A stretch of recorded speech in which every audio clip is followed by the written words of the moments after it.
Chapter 2. Less welcome still.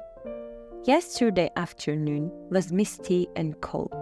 I nearly decided to spend it by my sitting room fire, but on coming from dinner, I found the servant still trying to light it.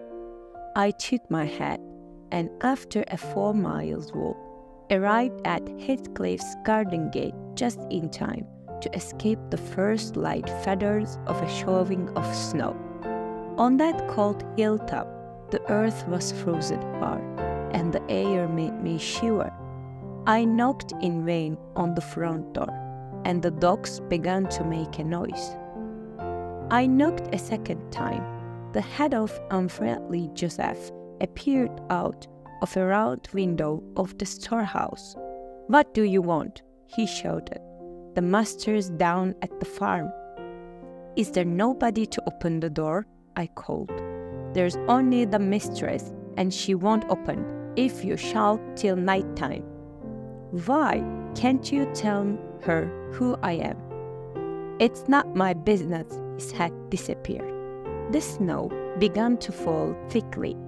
I was about to knock a third time when a young man without coat and carrying a spade came from the yard behind. He called me to follow him, and after marching through a wash house and an area containing a coal house, a pump, and a pigeon house, we at last arrived in the huge, warm, cheerful room in which I was received before. An immense fire was burning, and near the table, which was laid for a plentiful evening meal, I was pleased to see the mistress. I bowed and waited, thinking she would ask me to take a seat. She looked at me, leaning back in her chair, and remained silent and motionless. "It's rough weather," I remarked. "I had hard work, Mrs. Heathcliff, to make your servant hear me." She never opened her mouth, but kept her eyes on me in a cool manner, extremely disagreeable. "Sit down," sang the young man roughly.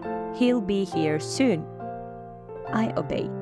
One of the dogs now came in a more friendly manner than the first time. "A beautiful animal," I began again. "Do you intend to keep the little ones, Mrs. Heathcliff?" "They are not mine," said my hostess, more rudely than Heathcliff himself. I repeated my remark on the wildness of the weather.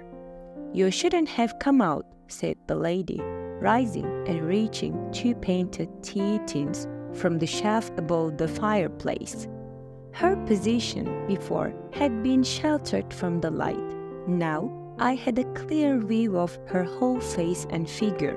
She seemed little more than a girl, with an admirable form and the most delicate little face that I had ever had the pleasure of seeing.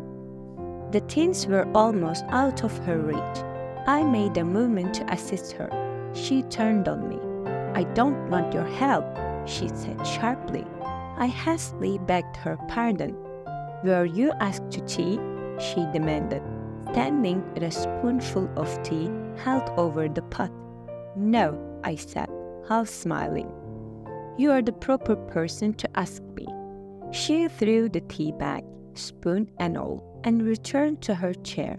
Her underlip was pushed out like a child's ready to cry. Meanwhile, the young man had put on some sort of a jacket, and standing before the fire was looking down me fiercely. I began to doubt his being a servant.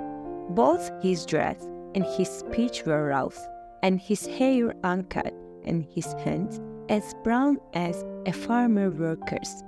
Still, his manner was free, almost proud, and he showed no sign of waiting on the lady of the house. 5 minutes later, Heathcliff arrived. "I wondered that you should choose the thick of a snowstorm to walk out in," he said, shaking the white powder from his clothes. "Do you know you run a risk of being lost? Even people familiar with these words often miss their way on an evening like this.